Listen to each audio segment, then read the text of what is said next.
नमस्कार दोस्तों, हम चर्चा कर रहे थे भारतीय राजनीतिक विचारकों की। आज हमारा जो चर्चा का विषय है वो है भारतीय राजनीति में लोक नायक कहे जाने वाले जयप्रकाश नारायण का। जयप्रकाश नारायण के जीवन परिचय, उनके राजनीतिक विचार और उनकी संपूर्ण क्रांति की अवधारणा के बारे में आज हम पढ़ेंगे, जानेंगे।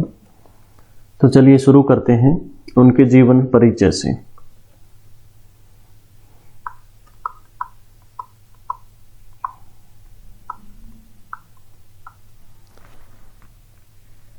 जेपी का जन्म जयप्रकाश नारायण को श्रद्धा भाव से या प्रेम भाव से जनता द्वारा जेपी भी कहा जाता है, लोक नायक भी कहा जाता है। तो जेपी का जो जन्म है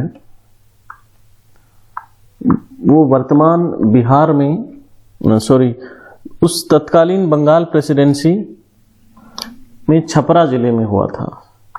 छपरा जिला वर्तमान में बिहार में आता है, लेकिन उनका जो गांव था जो था सिताब दियारा,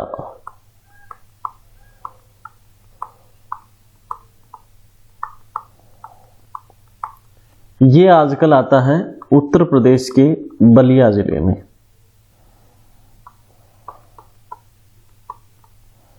उस समय ये आता था बंगाल प्रेसिडेंसी के छपरा जिले में, और छपरा जिला आज बिहार में है। ठीक है, इनकी प्राथमिक शिक्षा गांव में ही हुई, इनके गांव में की पाठशाला में, वहां तक। उसके बाद 10वीं के अध्ययन के लिए ये चले गए पटना। पटना में जो इनका स्कूल था वो था कॉलेजिएट स्कूल।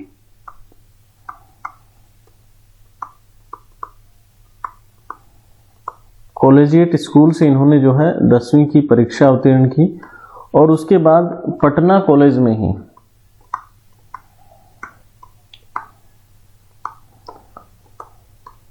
इंटर के लिए इन्होंने एडमिशन लिया पटना कॉलेज में। लेकिन जब पटना कॉलेज में अध्ययन कर रहे थे, उस समय दौर था असहयोग आंदोलन का। तो उसी सिलसिले में मौलाना अबुल कलाम आजाद और गांधी जी छात्रों से आह्वान कर रहे थे अंग्रेजी शिक्षा संस्थाओं को छोड़ने का, अंग्रेजी संस्थानों के बहिष्कार का। जेपी अबुल कलाम आजाद पटना आए हुए थे, उनसे प्रभावित हुए, उनके भाषण से प्रभावित हुए, और उन्होंने पटना कॉलेज छोड़ दिया। हालांकि उस समय उनकी इंटर की परीक्षाएं होने ही वाली थी, 12वीं की परीक्षाएं होने ही वाली थी, लेकिन उससे पहले ही उन्होंने मौलाना अबुल कलाम आजाद से प्रभावित होकर के कॉलेज छोड़ दिया और असहयोग आंदोलन में शामिल हो गए। फिर एक समय बाद गांधी जी ने असहयोग आंदोलन वापस ले लिया, और फिर इनके सामने प्रश्न आया कि पढ़ाई छूट गई तो उसे कैसे जारी किया जाए। तो वहाँ बिहार विद्यापीठ से इन्होंने जो है 12वीं की कक्षा उत्तीर्ण की।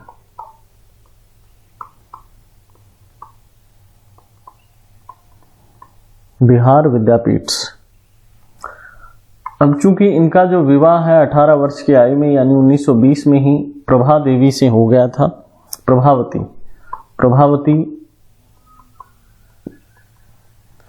तो जब ये उच्च अध्ययन के लिए अमेरिका गए 12वीं के बाद, बिहार विद्यापीठ से उत्तीर्ण होने के बाद 1923 में अमेरिका गए, तो प्रभावती को गांधी आश्रम में कस्तूरबा गांधी के पास छोड़ के चले गए, क्योंकि उन साथ ले जाना संभव नहीं था।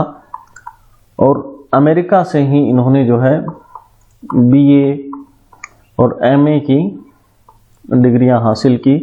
जब ये पीएचडी कर रहे थे तो इनके पास समाचार आता है कि इनकी माताजी बीमार हैं, तो उस समय इनको वापस लौट करके भारत आना पड़ा और पीएचडी नहीं कर पाए किसी कारण से।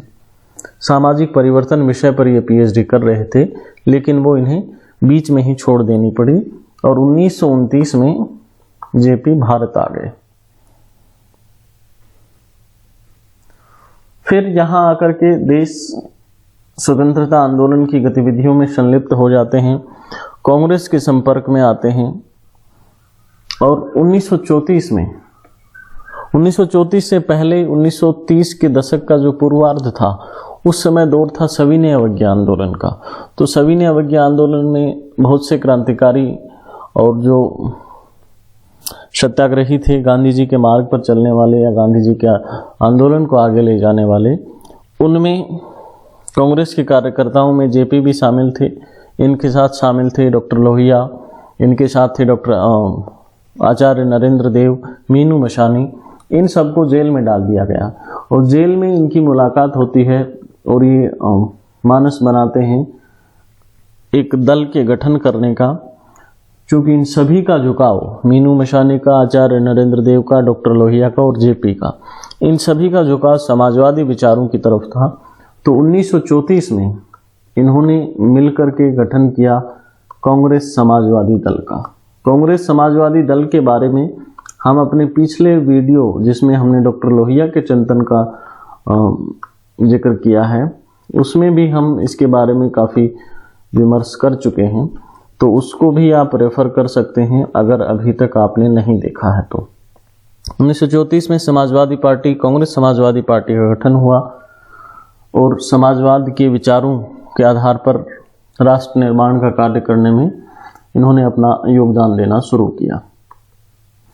फिर 1939 में जब द्वितीय विश्व युद्ध शुरू हुआ तो जो भी कांग्रेस सीएसपी के जितने भी कार्यकर्ता थे, सदस्य थे, वो इस पक्ष में थे कि हमें अंग्रेजों के खिलाफ, चूंकि इस समय साम्राज्यवाद कमजोर हो रहा है, विभिन्न मोर्चों पे अंग्रेजों को लड़ना पड़ रहा है, तो हमें एक निर्णायक लड़ाई छेड़ देनी चाहिए। इन्होंने समर्थन जुटाने का प्रयास किया, जेपी भी उनमें शामिल थे, लेकिन गांधी जी और नेहरू जी, कांग्रेस का जो दूसरा धड़ा था, वो इससे सहमत नहीं हुए और ये अपनी इस बात में सफल नहीं हो पाए कि हमें अंग्रेजों के खिलाफ लड़ाई लड़नी चाहिए द्वितीय विश्व युद्ध के समय। क्योंकि कांग्रेस और गांधी जी का ये मानना था कि हिटलर, मुसोलिनी जैसे फांसीवादी नेताओं का अंत होना जरूरी है और इसके लिए हमें ब्रिटिश सहयोग करना चाहिए, ब्रिटिश सरकार का सहयोग करना चाहिए। यहाँ जेपी का अलग मत आता है, वो स्वतंत्रता प्राप्ति का अवसर इसे देख रहे हैं। हालांकि इसमें वो सफल नहीं हो पाए और इसे आंदोलन का रूप नहीं दे पाए, लेकिन 1941 में शुरू होता है गांधी जी द्वारा भारत छोड़ो आंदोलन। इस आंदोलन में जयप्रकाश नारायण भी बढ़ चढ़कर हिस्सा लेते हैं और इनको जो है गिरफ्तार करके हजारीबाग जेल या अर्थर जेल में डाल दिया जाता है। लेकिन यहाँ से फिर ये जो है जेल तोड़ करके भाग जाते हैं, जेल से फरार हो जाते हैं। फरार होकर के 1943 में ये नेपाल में जाकर के और गठन करते हैं आजाद दस्ता।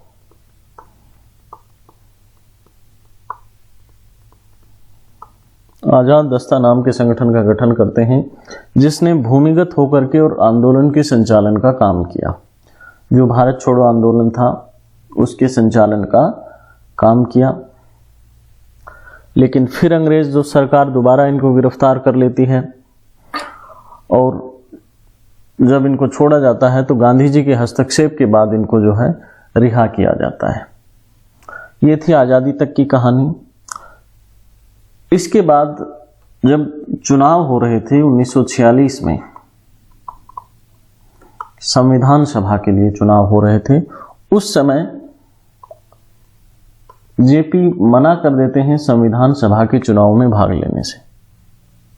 और खुद जेपी ने बाद में ऐसा कहा कि हमने संविधान सभा के चुनाव में भाग नहीं लिया क्योंकि वह हमारे लिए एक अवसर था कि हम देश का जो संविधान बन रहा था उसमें अपने समाजवादी विचारों को भी समाहित कर पाते, लेकिन यह हमारी ऐतिहासिक भूल थी, हमें संविधान निर्माण में भाग लेना चाहिए था। तो इस भूल को बाद में जेपी ने स्वीकारा भी है। और फिर 1948 आया, देश स्वतंत्र हो गया था। चूंकि ये जो सीएसपी थी, कांग्रेस समाजवादी पार्टी, कांग्रेस के भीतर ही एक दल था। 1948 में कांग्रेस की कार्यकारिणी समिति ने क्या कहा कि एक दल के भीतर दल, यानी कांग्रेस के भीतर दूसरा दल नहीं रह सकता, या तो आप कांग्रेस में विलय हो जाइए या फिर आप कांग्रेस छोड़ दीजिए।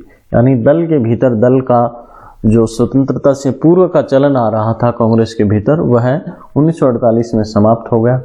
और जो जितने भी समाजवादी थे उन्होंने छोड़ करके और समाजवादी पार्टी का गठन किया, कांग्रेस छोड़ दी। 1952 के चुनाव में इन्होंने भाग भी लिया, लेकिन बुरी तरह इनको हार का सामना करना पड़ा। कांग्रेस के सामने बुरी तरह हार का सामना करना पड़ा। फिर उसके बाद धीरे धीरे जेपी जो है सक्रिय राजनीति से दूर होते चले गए। 1954 में ये, उस समय विनोबा भावे का आंदोलन चल रहा था, भूदान आंदोलन। तो भूदान से और सर्वोदय आंदोलन से जुड़ जाते हैं और यहाँ इनकी जो समाजवाद की धारणा है वह और रूप में परिपक्व होकर आती है, सर्वोदयी समाजवाद या गांधीवादी समाजवाद के रूप में। उसके बाद के घटनाक्रम में यदि हम देखें तो फिर जेपी का बड़े रूप में, सार्वजनिक रूप में सामने आते हैं 1974 में। 1974 में ये आह्वान करते हैं संपूर्ण क्रांति का, इंदिरा गांधी की सरकार के खिलाफ, इंदिरा गांधी सरकार की जो दमनकारी नीतियां थी उनके खिलाफ। और इंदिरा गांधी को स्वयं न्यायालय ने स्वयं इंदिरा गांधी के निर्वाचन को अवैध घोषित कर दिया था। उन सब नीतियों के खिलाफ जेपी ने संपूर्ण क्रांति का नारा दिया। इसमें इन्होंने 7 प्रकार की क्रांतियों को अंजाम देने की बात की, जिसके बारे में हम डिटेल से आगे बात करेंगे। ये एक टाइमलाइन हम जान रहे हैं। फिर आपातकाल का दौर आया। आपातकाल के बाद पूरे विपक्ष को मिलाकर के जेपी ने गठन किया जनता पार्टी का, जिसमें आज का जनसंघ, जितने भी बड़े राजनीतिक दल हैं कांग्रेस को छोड़ करके और वाम दलों को छोड़कर, वो उन सभी की जड़ें कहीं न कहीं, जैसे जनसंघ का भी जनता पार्टी में विलय हो गया, फिर और भी जो भी जनता दल जैसी पार्टियां हैं, लालू प्रसाद यादव, नीतीश कुमार, मुलायम सिंह इत्यादि सभी नेताओं की जो जड़ें हैं, उनकी छात्र राजनीति का वो समय था और उसी समय से इनको प्रमुखता मिली थी और वहीं से फिर आकर के ये जो है प्रमुखता से राजनीति में स्थापित हो पाए। 1977 में जनता पार्टी का गठन किया जेपी ने। जनता पार्टी ने सरकार बनाई, मोरारजी देसाई प्रधानमंत्री बने, लेकिन थोड़े समय बाद ही जेपी का स्वास्थ्य खराब हो गया और 1979 में 8 अक्टूबर के दिन जेपी का निधन हो गया। तो ये एक टाइमलाइन थी। इनके कामों को देखते हुए, इनकी प्रसिद्धि को देखते हुए, जनता में इनकी पहुंच को देखते हुए स्वयं जनता द्वारा इनको लोकनायक की उपाधि दी गई। इस टाइमलाइन के आगे हम बात करते हैं जेपी की जो प्रमुख रचनाएं थी, उनकी प्रमुख पुस्तकें थी उनकी। जेपी की यदि प्रमुख पुस्तकों में हम जानें तो सबसे पहली पुस्तक आती है व्हाई सोशलिज्म।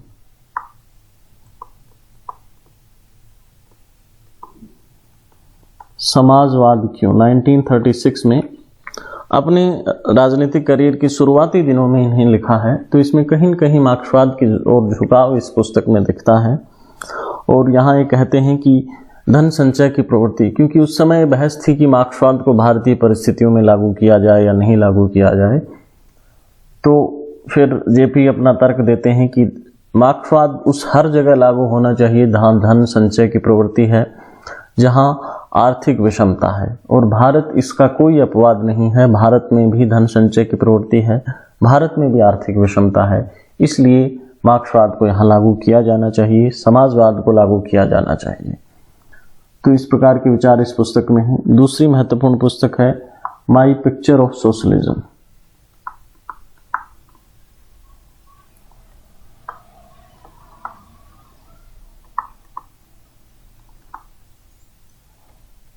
ये इन्होंने लिखी थी 1949 में, आज़ादी के बाद। इनके विचारों में कुछ कुछ लोकतांत्रिक विचारों का समावेश हो गया था और एक खाका इन्होंने खींचने का प्रयास किया था कि व्यवस्था किस प्रकार की होनी चाहिए। इसके बाद ये एक और अपनी सुझाव के रूप में एक पुस्तक प्रकाशित करते हैं कि किस प्रकार भारतीय राज व्यवस्था का जो है रिकंस्ट्रक्शन किया जा सकता है, उसका पुनर्गठन किया जा सकता है।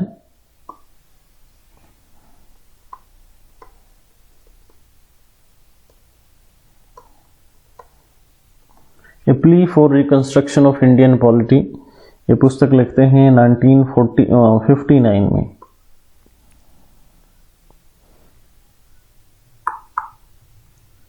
सर्वप्रसिद्ध पुस्तक जेपी की सोशलिज्म सर्वोदय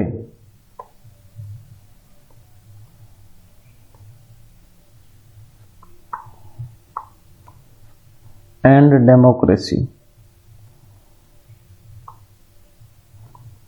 1964 में ये पुस्तक इन्होंने लिखी। इसमें समाजवाद, सर्वोदय और लोकतंत्र, इन तीनों विचारों का समावेश करने का इन्होंने प्रयास किया है। जब आपातकाल में जेपी को भी गिरफ्तार कर लिया गया था तो जेल में रहने के दौरान जो रचना इन्होंने लिखी उसको जेल डायरी या प्रिजन डायरी कहा गया। ये इन्होंने लिखी थी 1976 में। और एक और महत्वपूर्ण पुस्तक है जिसमें संपूर्ण क्रांति का आह्वान ये करते हैं,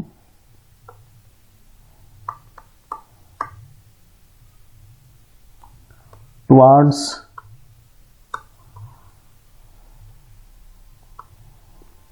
टोटल रिवॉल्यूशन। ये रचना लिखी इन्होंने 1978 में। तो ये कुछ प्रमुख पुस्तकें थी जेपी की। आगे चलते हैं और इनके विचारों की तह तक जाते हैं। सबसे प्रमुख विचार जेपी का जो था वो समाजवाद था। समाजवाद के इर्द गिर्द ही जेपी घूमते हैं। समाजवाद का विचारों में, हालांकि इनके विचारों में स्थायित्व नहीं रहा और समाजवाद के एक रूप से दूसरे रूप में स्थानांतरित होते रहे हैं। जब शुरू में ये 1923 में अमेरिका गए, वहाँ 1929 तक रहे। 6 साल में इन्होंने जो है मार्क्स का, लेनिन का, इन सभी साम्यवादी विचारकों का अध्ययन किया और इनके अध्ययन के कारण इनके ऊपर समाजवादी चिंतन का प्रभाव पड़ा, इनके समाजवादी चिंतन की नींव पड़ी। तो वहाँ से जो है मार्क्सवादी समाजवाद की इनकी शुरुआत होती है। फिर ये और रूप ग्रहण करता है। तो कुल मोटे तौर पे यदि हम देखें तो जेपी के समाजवाद को 3 चरणों में बांटा जा सकता है। इनके जीवन का जो प्रारंभिक चरण है उसमें मार्क्सवाद की ओर झुकाव दिखता है, तो इसे कहा गया मार्क्सवादी समाजवाद। फिर जीवन के मध्याह्न में या राजनीति के मध्यकाल में सक्रिय राजनीति से संन्यास लेने से कुछ समय पहले इनका झुकाव जो है लोकतंत्र की तरफ हो जाता है और ये लोकतांत्रिक समाजवाद का विचार देते हैं।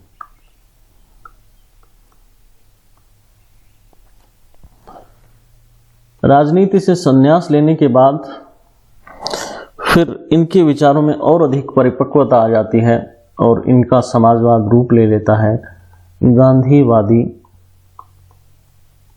समाजवाद का। इसी को कहा गया सर्वोदय।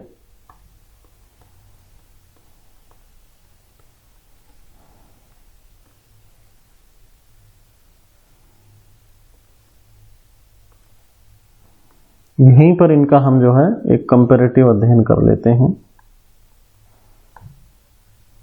कि क्या डिफरेंस था इन सभी विचारों में। मार्क्सवादी समाजवाद की बात करें तो यहाँ जेपी कहते हैं कि मार्क्सवाद जो है वो एकमात्र आधार होगा समाजवाद का। जब हम कहते हैं मार्क्सवाद तो इसमें मार्क्सवाद के सामान्य विचार अपने आप समाहित हो जाते हैं। वर्ग संघर्ष का विचार, इतिहास की व्याख्या का विचार और सभी विचार, आर्थिक मानव का विचार, ये सभी विचार और फिर जो है साम्यवाद की स्थापना। तो जेपी का भी इन सभी विचारों में विश्वास था, लेकिन यहाँ एक थोड़ा सा डिफरेंस आता है कि जेपी जो है मार्क्स के कट्टर समर्थक नहीं थे, यानी मार्क्स की हूबहू नकल करने वाले नहीं थे।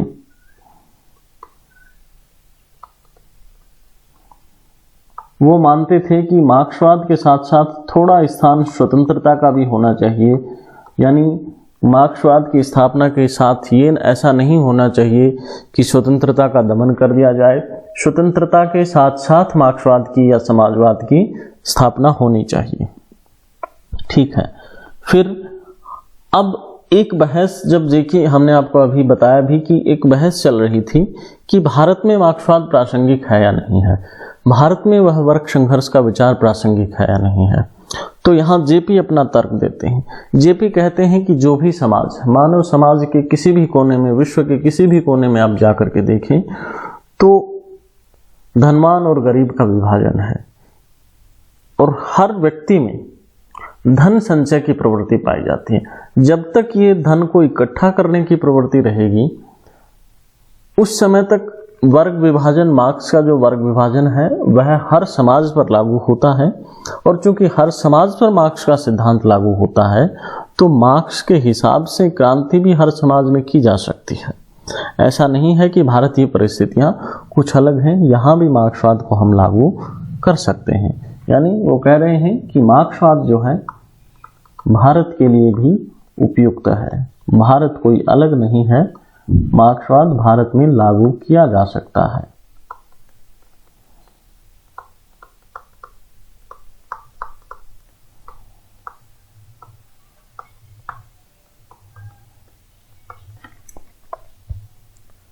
ठीक है, अब आगे हम बात करते हैं लोकतांत्रिक समाजवाद की।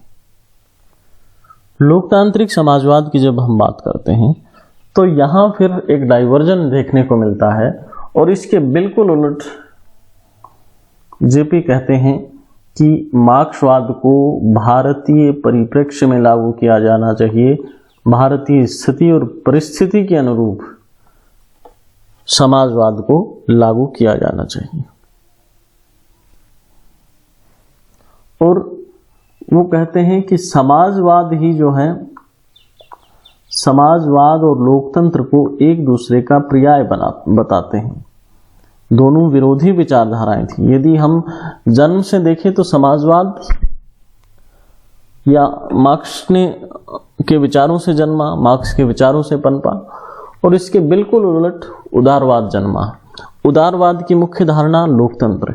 दोनों एक दूसरे के विपरीत ध्रुव थे, लेकिन जेपी कह रहे हैं कि समाजवाद का ही दूसरा रूप जो है लोकतंत्र है। क्योंकि मार्क्स का समर्थन करना वो छोड़ चुके थे, सोवियत की व्यवस्था से उनका मोह भंग हो गया था, इसलिए समाजवाद को उन्होंने भारतीय स्थिति में अलग रूप से परिभाषित किया, और उस जो अलग रूप में उन्होंने परिभाषित किया, अपने उस रूप को, अपनी उस परिभाषा को उन्होंने लोकतंत्र का पर्याय बताया।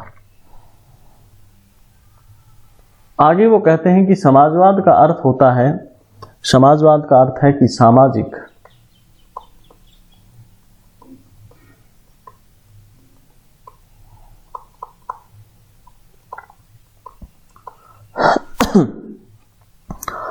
आर्थिक और राजनीतिक समानता। सामाजिक, आर्थिक और राजनीतिक समानता।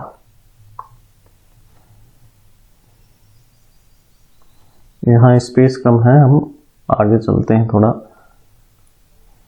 ये हमारा कॉलम था लोकतांत्रिक समाजवाद का।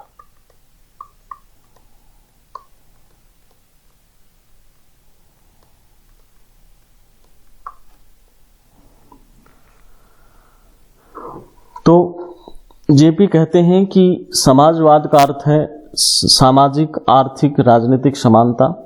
फिर जेपी विरोध करते हैं हिंसक साधनों का, यानी वो कह रहे हैं कि समाजवाद की स्थापना के लिए हिंसक साधनों का इस्तेमाल नहीं किया जाना चाहिए। हिंसक साधनों का विरोध किया। यहां भी डाइवर्जन हमें देखने को मिलता है, चूंकि मार्क्स स्वयं हिंसा का समर्थक था और जब असहयोग आंदोलन चल रहा था, जेपी ने नेपाल दस्ते का गठन किया था, आज़ाद दस्ते का गठन किया था। तो आज़ाद दस्ता जो है अंग्रेजी संपत्ति को नुकसान पहुंचाना, तोड़ फोड़ करना, इस प्रकार की गतिविधियां या हिंसक गतिविधियों को अंजाम देता था। लेकिन उसके बाद जब जेपी गिरफ्तार हो गए, हो सकता है उनको कुछ आत्म साक्षात्कार हुआ और उन्होंने हिंसक प्रवृत्ति को छोड़ दिया। वहां से वो जो है लोकतांत्रिक समाजवाद की ओर मुड़ जाते हैं और हिंसक साधनों के विरोध की बात करते हैं। फिर इनकी जो रचना है 1949 में इन्होंने लिखी, माई पिक्चर ऑफ सोशलिज्म। इसमें कुछ ये विचार देते हैं कि किस प्रकार का होना चाहिए समाजवाद। यहां ये कह रहे हैं कि ग्राम पंचायत द्वारा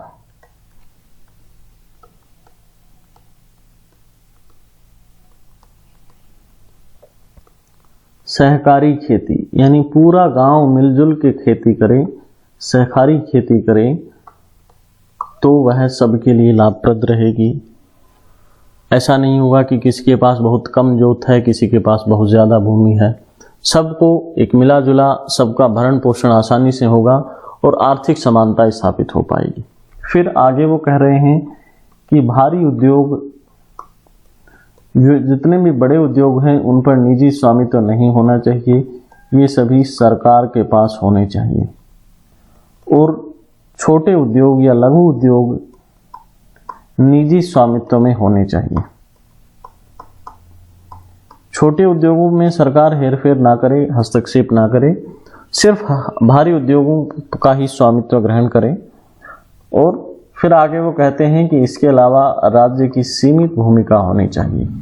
जहां लोकतंत्र आता है तो फिर राज्य की सीमित भूमिका की बात आ ही जाती है, अधिकारों की बात आती है तो राज्य की सीमित भूमिका हो जाती है। तो फिर आगे वो संपत्ति के पुनर्वितरण की बात भी कहते हैं। तो काफी विचलन हमने देखा कि मार्क्स के विचारों से, मार्क्स जो है जबरदस्ती संपत्ति छीन की और फिर उसको जो है उसके राष्ट्रीयकरण की या राज्य द्वारा अधिग्रहण की बात करते हैं। लेकिन यहाँ लोकतांत्रिक समाज में ये पुनर्वितरण की बात कर रहे हैं और निजी क्षेत्र की भूमिका भी स्वीकार कर रहे हैं, सहकारी क्षेत्र की भी भूमिका स्वीकार कर रहे हैं और सरकारी क्षेत्र की भी भूमिका मान रहे हैं और राज्य को सीमित कर रहे हैं, स्टेट को लिमिटेड बना रहे हैं। तो स्टेट को लिमिटेड बना रहे हैं तो कहीं न कहीं समाजवाद के साथ साथ उदारवाद की तरफ भी इनका जो है झुकाव बढ़ने लगता है। ठीक है, अब आगे का इनका जो स्वरूप सामने आता है, तीसरा स्वरूप समाजवाद का जो था कि गांधीवादी समाजवाद। गांधीवादी समाजवाद के बारे में यदि हम बात करें तो मार्क्सवाद और लोकतांत्रिक समाजवाद से गुजरते हुए अंततः जेपी गांधीवादी हो जाते हैं। सक्रिय राजनीति से संन्यास लेने के साथ ही उनके विचारों पर गांधीवाद हावी हो जाता है। और यहाँ जो अवधारणा देते हैं अपनी सर्वोदय की अवधारणा, उसमें जेपी क्या कहते हैं? सर्वोदय की अवधारणा में कहते हैं कि साधन आपके पवित्र होने चाहिए, यानी सर्वोदय में नैतिक बातों पर अधिक बल दिया गया है, व्यवस्था की बातों पर कम दिया गया है। साथ ही साथ मानवीय मूल्य वो हमेशा सर्वोच्च होने चाहिए। ऐसा नहीं कि किसी पद प्राप्ति की लालसा में आप अपने मूल्यों से समझौता करें, अपने सिद्धांत से समझौता करें, ऐसा नहीं होना चाहिए। हमेशा मानवीय मूल्य सर्वोच्च होने चाहिए। ईमानदारी, धर्मनिष्ठता इत्यादि जो भी सद्गुण हैं उनका समावेश हमारे अंदर होना चाहिए।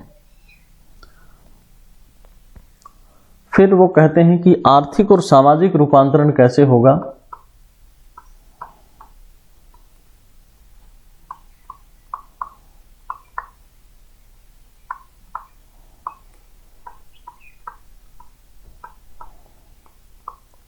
आर्थिक सामाजिक रूपांतरण के लिए जेपी कहते हैं कि जनता की शक्ति पर आप विश्वास रखिए।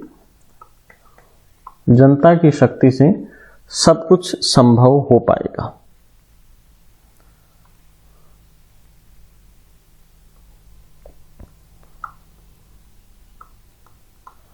यहां हम बात कर रहे हैं सर्वोदय की।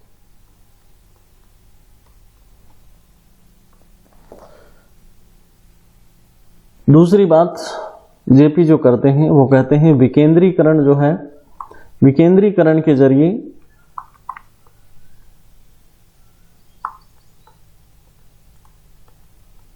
समाजवाद या सर्वोदय की स्थापना की जा सकती है। यानी इनके सर्वोदय में पहली बात साधन की पवित्रता, दूसरी बात मानवीय मूल्यों की सर्वोच्चता, तीसरी बात आर्थिक और सामाजिक रूपांतरण के लिए जनता की शक्ति में विश्वास, और चौथी बात विकेंद्रीकरण। ये थी जेपी की सर्वोदय की धारणा।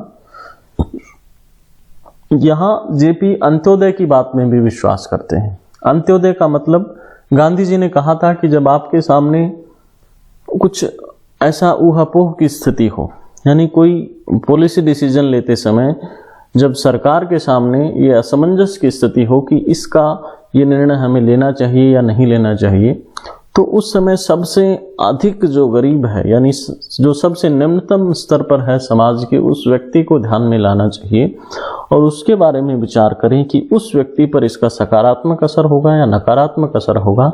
यदि उस व्यक्ति पर सकारात्मक असर हो रहा है तो वह निर्णय सही होगा। तो यहाँ इस अंत्योदय की भावना में भी जेपी विश्वास करते हैं और सर्वोदय में ही अंत्योदय को भी स्वीकार करते हैं, यानी जो अंत में है उसका उदय हो। सर्वोदयी समाज जो है जेपी का, वह आधारित होगा प्रेम पर, प्रेम, अहिंसा, यानी वही मानवीय मूल्यों की बात ये कर रहे हैं, और करुणा, इन पर आधारित समाज होगा। और सर्वोदय में ये व्यवस्था की बजाय नैतिक पक्ष पर अधिक बल दे रहे हैं, नैतिक पक्ष पर अधिक बल दे रहे हैं। यहां जेपी कहते हैं कि समाज में जो सर्वोदयी समाज होगा उसमें समाज का आधार जो है, समाज की व्यवस्था का आधार प्रतियोगिता नहीं होगा जैसा कि सामान्य पूंजीवादी समाजों में होता है, बल्कि प्रतियोगिता की बजाय सहयोग जो है, सहयोग की व्यवस्था होगी। और इस सर्वोदयी समाज में किसी प्रकार का जाति का कोई विभाजन नहीं होगा और ना ही वर्ग का विभाजन होगा। तो ये था जेपी का रूपांतरण मार्क्सवादी समाजवाद से गांधीवादी या सर्वोदयी समाजवाद तक। अगला इनके विचार का बिंदु देखते हैं, जो है लोकतंत्र के प्रति इनके विचार। यहाँ जेपी संसदीय लोकतंत्र की आलोचना करते हैं। संसदीय लोकतंत्र की आलोचना के साथ ही वो जिस प्रणाली को सुझाते हैं वो दल विहीन लोकतंत्र, चूंकि गांधी जी भी दल विहीन लोकतंत्र की बात करते थे, जेपी भी जो है दल विहीन लोकतंत्र की बात करते हैं। दल विहीन लोकतंत्र, पार्टीलेस डेमोक्रेसी।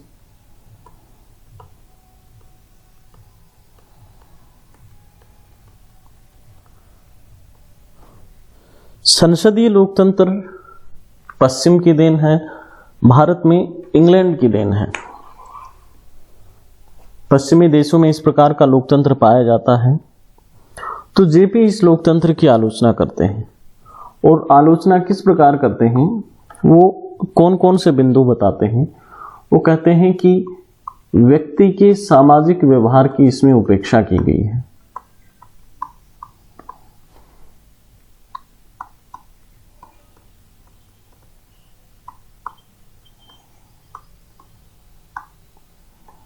व्यक्ति चूंकि एक सामाजिक प्राणी भी है और समाज में रहने के नाते उसका सामाजिक व्यवहार भी होता है, लेकिन संसदीय लोकतंत्र उसकी उपेक्षा करता है और सिर्फ जो है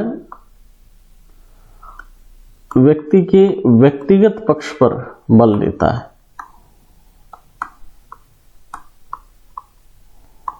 व्यक्ति के व्यक्तिगत पक्ष पर बल देता है। व्यक्तिगत पक्ष पर बल देता है, इसका मतलब ये हुआ कि व्यक्ति का काम, व्यक्ति की भागीदारी, इंडिविजुअल की भागीदारी जो है सिर्फ मतदान तक सीमित रह जाती है। उसके बाद जो भी निर्णय निर्माण की प्रक्रिया है उसमें कोई भागीदारी नहीं होता। वहां सिर्फ और सिर्फ दल के हितों को देखा जाता है, क्योंकि एक पार्टी की सरकार होती है और वो पार्टी अपने हितों के हिसाब से काम करती है, जिसमें उस दल को अधिक फायदा होता है, चाहे वोट बैंक का फायदा हो, चाहे आर्थिक लाभ हो, किसी भी प्रकार का लाभ हो, लेकिन सिर्फ दल का वो देखा जाता है, दल का लाभ देखा जाता है, राष्ट्रीय हित जो है सेकेंडरी हो जाता है। फिर दूसरी बात, चुनाव के जरिए मिथ्याचार को बढ़ावा मिलता है। मिथ्याचार को बढ़ावा का मतलब कि नेता या दल झूठे वादे करके सत्ता में आ जाते हैं और एक लंबे समय तक 5 साल तक सत्ता में बने रहते हैं, कोई विकल्प नहीं होता उन्हें हटाने का। तो ऐसा करना भी गलत है। और अगली बात कि संसदीय लोकतंत्र में केंद्रीयकरण की प्रवृत्ति पाई जाती है, और केंद्रीयकरण की प्रवृत्ति लोकतंत्र की परिभाषा का ही उलट है। यानी लोकतंत्र मतलब जनता का शासन, जहां जनता को अपने ऊपर शासन करने का अधिकार मिला हुआ हो। जब केंद्रीयकरण की प्रवृत्ति यानी कुछ गिने चुने लोगों का शासन, वहीं पर सारी सत्ता केंद्रित हो जाती है, तो बिल्कुल उलट अर्थ इनका हो गया।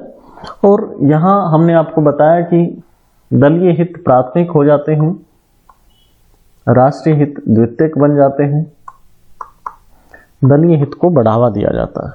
साथ ही साथ जो चुनाव प्रक्रिया है वह भी काफी खर्चीली होती है।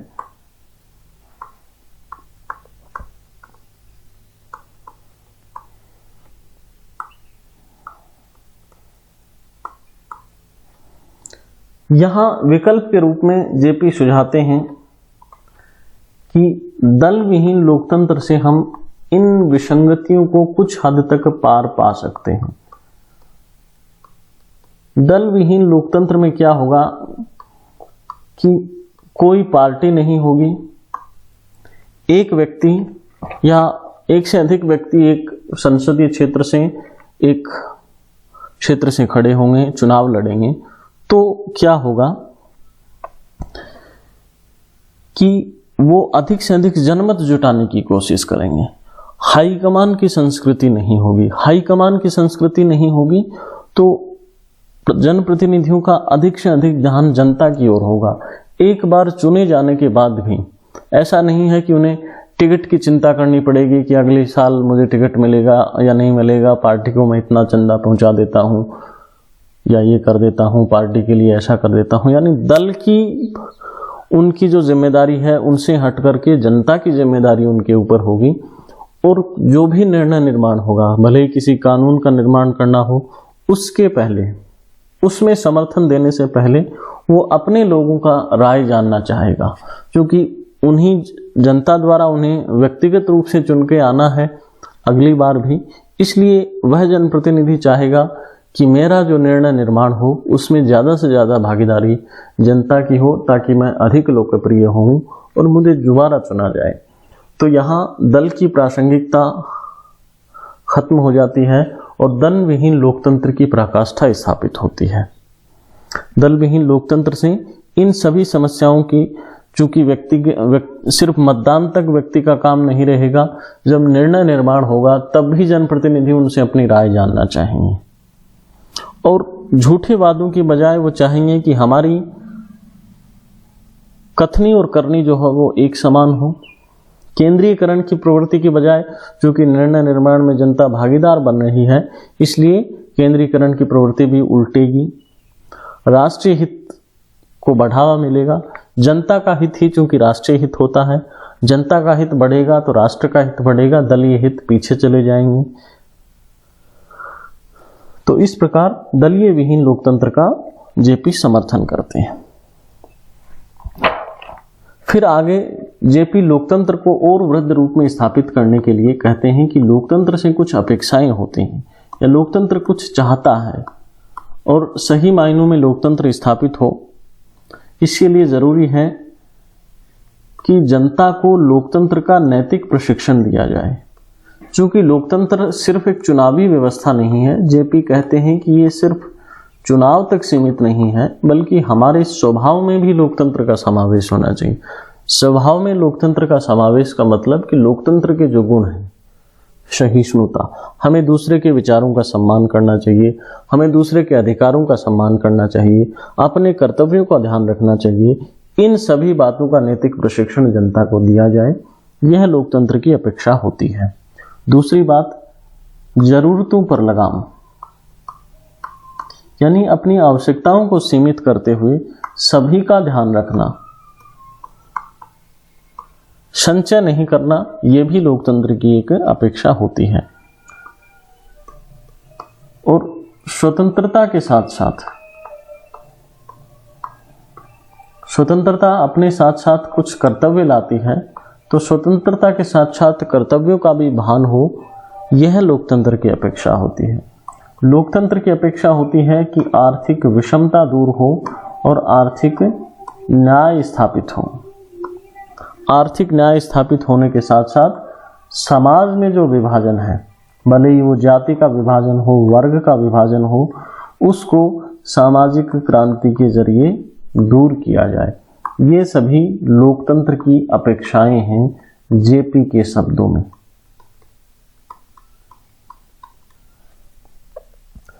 जेपी अपने लोकतंत्र को आगे बढ़ाते हुए एक और विचार देते हैं, और वो आदर्श लोकतंत्र के रूप में लोक स्वराज या सामुदायिक लोकतंत्र की बात करते हैं। हम देखते हैं जेपी का सामुदायिक लोकतंत्र, इसी को जेपी ने नाम दिया लोक स्वराज। यानी स्वराज सिर्फ पार्टी तक सीमित ना रह करके जनता तक पहुंचे, वह लोक स्वराज है। सामुदायिक लोकतंत्र की स्थापना के लिए जेपी 3 बातों की वकालत करते हैं। 3 बातों में कौन कौन सी? पहली, प्राचीन भारतीय परंपरा। क्योंकि भारतीय लोकतंत्र पश्चिम की नकल है और उसमें भारतीय का तत्व ना के बराबर है, तो जेपी कहते हैं कि भारतीय लोकतंत्र को प्राचीन भारतीय परंपराओं के आधार पर गठित किया जाना चाहिए। साथ ही साथ इसमें मानव की जो मूलभूत सामाजिक प्रवृत्ति होती है, पश्चिम के लोकतंत्र में व्यक्तिगत पक्ष पर बल दिया गया है, सामाजिक पक्ष पर बल नहीं दिया गया। जबकि जेपी कह रहे हैं कि लोक स्वराज में मानव की मूल सामाजिक प्रकृति को ध्यान में रखा जाना चाहिए, यानी व्यक्ति को सामाजिक कार्यों में भागीदारी का अवसर मिले, इस प्रकार का ध्यान रखा जाना चाहिए। और तीसरी बात, वो सत्ता का व्यापक आधार, सत्ता एक ही जगह केंद्रित न हो, सत्ता के व्यापक आधार की बात करते हैं।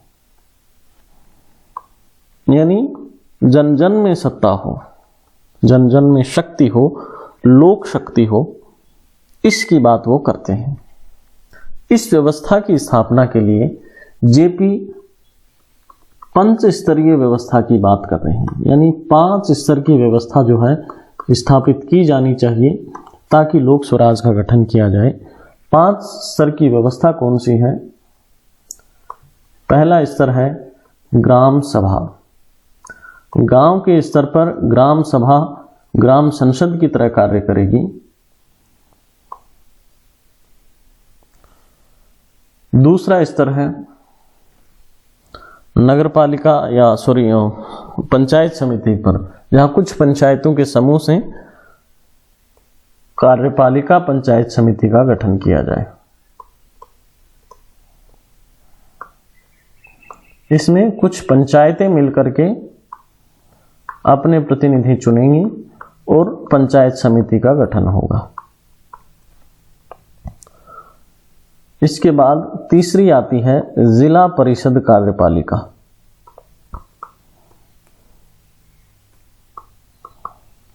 जिला परिषद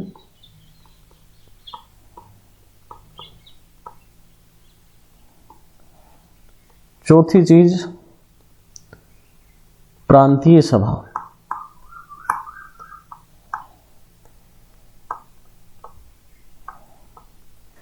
और पांचवी राष्ट्रीय सभा।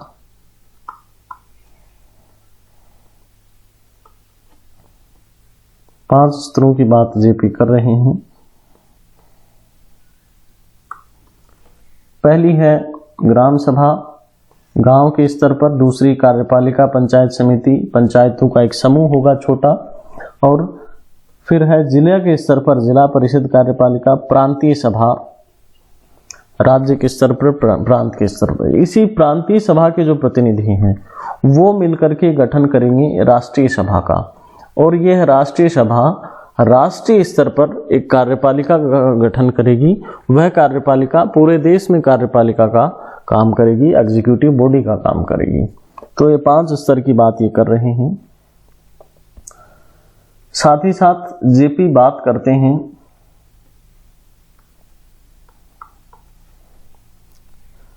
कि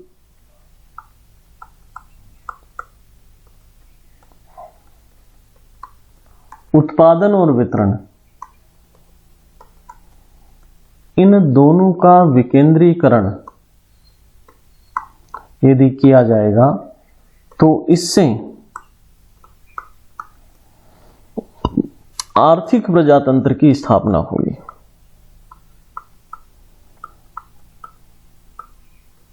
यानी अपने लोक स्वराज के विचार में जेपी आर्थिक प्रजातंत्र को भी समाहित करते हैं और कहते हैं कि आर्थिक प्रजातंत्र के लिए जरूरी है कि हम उत्पादन के साधनों का और वितरण के साधनों का भी, इन दोनों चीजों का विकेंद्रीकरण करें ताकि आर्थिक प्रजातंत्र स्थापित हो सके।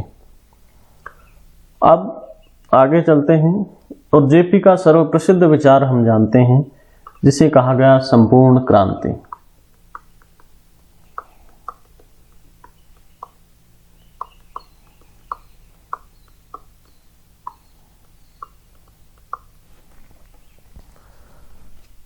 संपूर्ण क्रांति जयप्रकाश नारायण ने 5 जून 1974 को, तारीख थी 5 जून 1974, 1974, पटना के गांधी मैदान से जो है इंदिरा गांधी सरकार की जो अस्वीकार्य नीतियां थी उनके विरुद्ध संपूर्ण क्रांति की घोषणा की पटना के गांधी मैदान से।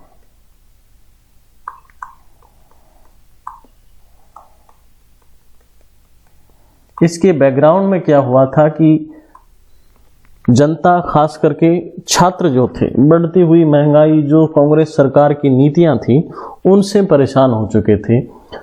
फिर विभिन्न छात्र, प्रमुख छात्र नेता मिलकर के और जेपी के पास जाते हैं। वो जेपी से कहते हैं कि आप हमारे आंदोलन का नेतृत्व कीजिए।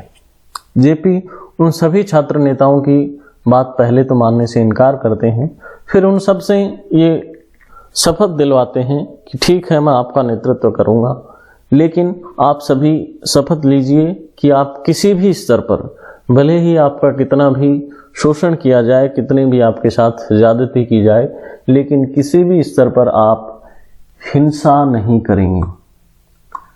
यदि आंदोलन पूर्णतः अहिंसक होगा तभी मैं जो है आंदोलन को अपना सपोर्ट दूंगा। तो छात्रों ने कहा कि ठीक है, हम हिंसा नहीं करेंगे। उसके बाद जेपी ने आंदोलन का नेतृत्व करना स्वीकार किया। चूंकि वो सक्रिय राजनीति से संन्यास ले चुके थे, लेकिन फिर भी छात्रों के मनाने पर आ गए और 5 जून 1974 को पटना के गांधी मैदान में रैली की और उसमें काफी हुजूम उमड़ा। संपूर्ण क्रांति की घोषणा इन्होंने कर दी। संपूर्ण क्रांति के जरिए जेपी ने कहा कि संपूर्ण क्रांति में 7 क्रांतियां होंगी। हालांकि ये विभाजन बिल्कुल रिजिड नहीं था, इसमें कम ज्यादा एक क्रांति में और अन्य का समावेश या एक क्रांति का ज्यादा में विभाजन, इस प्रकार की बातें हो सकती थी, लेकिन मोटे तौर पर इन्होंने 7 क्रांतियों की बात की। पहली क्रांति थी सामाजिक क्रांति, दूसरी क्रांति थी आर्थिक क्रांति,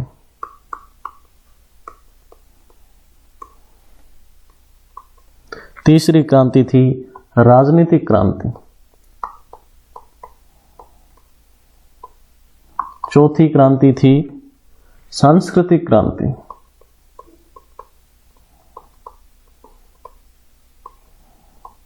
फिर वैचारिक क्रांति।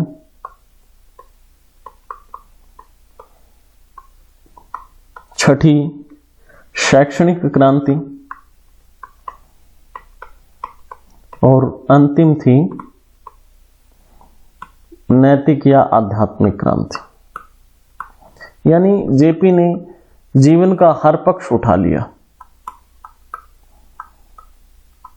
समाज से अन्याय को दूर करना है, आर्थिक व्यवस्था से आर्थिक विषमता को हटाना है, राजनीतिक अन्याय जो हो रहा है उसको हटाना है, संस्कृति का गौरव वापस दिलाना है, वैचारिक और शैक्षणिक स्तर पर भी क्रांति करनी है, और व्यक्ति का जो नैतिक स्तर है जो गिर रहा है, भ्रष्टाचार व्याप्त हो रहा है समाज के हर हिस्से में, उसको भी दूर करना है। यानी जेपी ने इन 7 क्रांतियों के जरिए संपूर्ण क्रांति का अपना आह्वान किया और गांधी मैदान से चल करके रामलीला मैदान तक ये रैली हुई।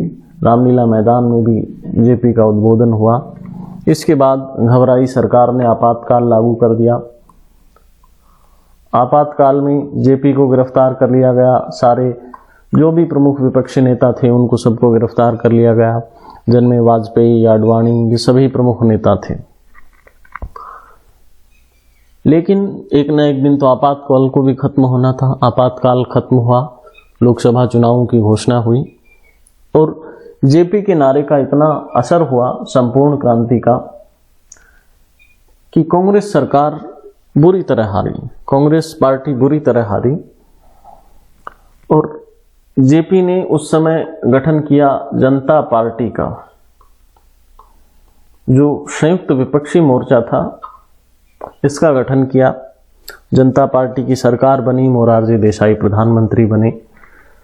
हालांकि ये सरकार 1980 तक ही चल पाई, लेकिन ये देखने के लिए जेपी हमारे बीच नहीं रहे और 8 अक्टूबर 1979 को उनका लंबी बीमारी के बाद देहांत हो गया। जेपी ने संपूर्ण क्रांति की बात की, लेकिन ये क्रांति आज तक अधूरी है। हमारा जिम्मा है कि हम इस क्रांति को मूर्त रूप दें। जो उस समय शामिल राजनेता थे उनकी तरह अपने हितों का पोषण पर ध्यान न दें और कहीं न कहीं जेपी के विचारों को अपने लागू करने का प्रयास करें। तो ये थे जयप्रकाश नारायण के विचार, उनका संपूर्ण क्रांति के विचार। अगले विचारक दीनदयाल उपाध्याय हमारे एक अंतिम विचारक बचे हुए हैं भारतीय विचारकों में। उनके अध्ययन के बाद फिर हमारा भारतीय विचारक का जो अध्याय है वह समाप्त हो जाएगा। तो दीनदयाल उपाध्याय के विचारों को डिस्कस करने के लिए अगले वीडियो में मिलते हैं। तब तक बहुत बहुत धन्यवाद।